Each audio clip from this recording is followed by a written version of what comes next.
Wannan matar ce bayan ta sha shayi, ashe cikin wannan shayin akwai wani virus. Nan take rabin jikinta ya fara lalacewa. Hakan ya sa matar ta ce bari ta yi sauri ta fice daga gun.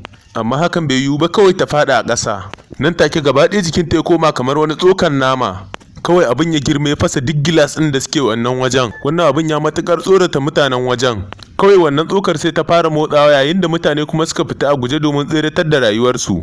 Sai kawar wannan mata ta fito a guje domin ta zo ta farkar da ita. Ko da za ta farka, amma ina bata ji ta ba, domin ita fa yanzu ba mutum bace. Daga ƙarshe wannan ƙawar ta ma ita ma da ƙyar ta sha. Ana cikin haka sai ga motar ɗaliban makaranta ta nufo gurin.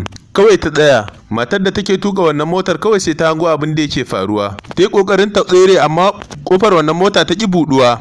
Kawai sai ga wani robot ɗin ƙarfe ya zo, ya cika yatsunsa ƙasa ya ɓamɓaro wannan titin nan. Duk da cewa akwai nauyi, amma dai shi robot ne. Cikin ikon Allah kuma sai gashi nan yayi nasarar tare wannan abun. Idan ka ji daɗin wannan bidiyo, kai min like, comment da sharing.